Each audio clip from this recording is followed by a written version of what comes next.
बोंबील तवा रवा फ्राय करण्यासाठी मी ओले बोंबील घेतलेत.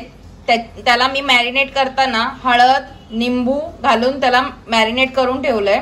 आता यात मी हिरवा मसाला टाकते. हिरवा मसाल्यामध्ये मी मिरची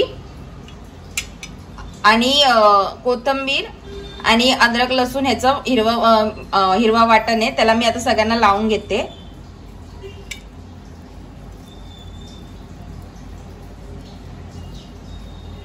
तुमच्या हिशोबाने तिखटाच्या हिशोबाने तुम्ही जे हिरवा वाटण टाकू शकता.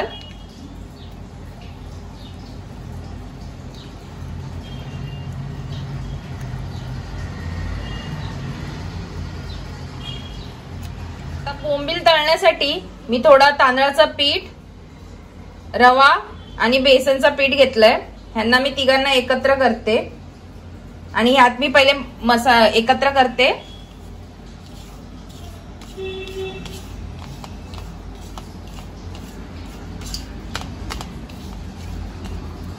ह्यात मी आता लाल तिखट घालते.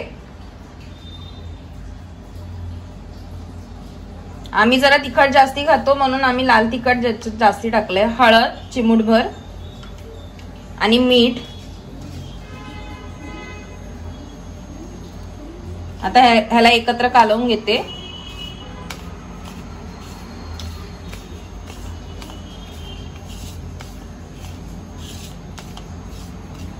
मी बोंबील जे आपण मॅरिनेट केलं होतं ते ह्यात घालून घेते. ह्याला सर्व बाजूनी लावून घेते.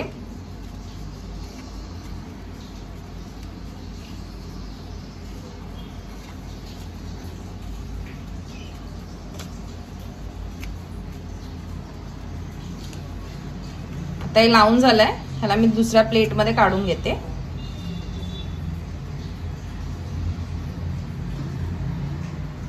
अशाच पद्धतीने मी सगळ्या बोंबीलला दोन्ही बाजूंनी सगळ्या बाजूनी हे लावून घेऊन मग दाखवते. चांगला गरम झालाय, तेल पण चांगलं गरम झालंय. आता ह्याच्यामध्ये मी बोंबील जे आपण फ्राय करायला सोडते एक एक करून.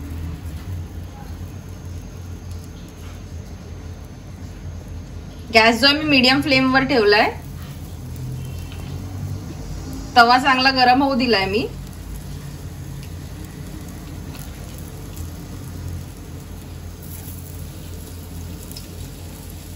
आता ह्याला मी चांगलं दोन्ही साइडनी जे तळून घेते कुरकुरीत होसपर्यंत. त्या साइडनी ह्यांना 5 मिनिटापर्यंत चांगलं तळून घेते. चांगलं याला हे करून घेते आणि मग त्यांना पलटी करेल मी.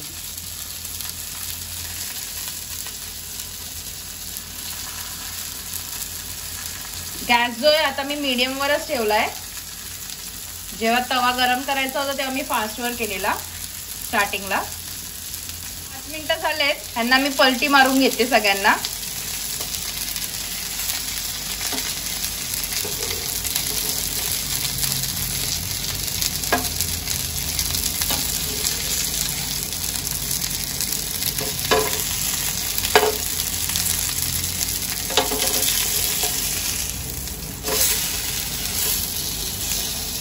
आता दुसऱ्या साइडनी पण यांना मी 5 ते 6 मिनिटापर्यंत चांगलं तळून घेते.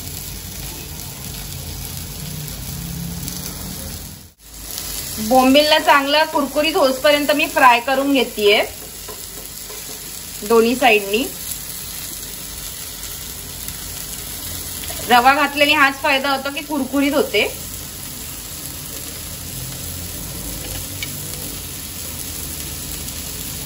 बोंबील आता दोन्ही साइडनी फ्राय झालेले आहेत चांगले.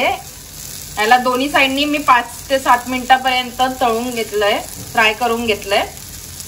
आता याला मी सर्विंग प्लेटवर काढून घेते. बोंबील तवा रवा फ्राय रेडी झालेला आहे खाण्यासाठी. तुम्ही पण हे करून बघा. ही रेसिपी तुम्ही पण करून बघा. आवडली तर मला कमेंट करा, लाईक करा, शेअर करा, सबस्क्राईब करा. Bye bye.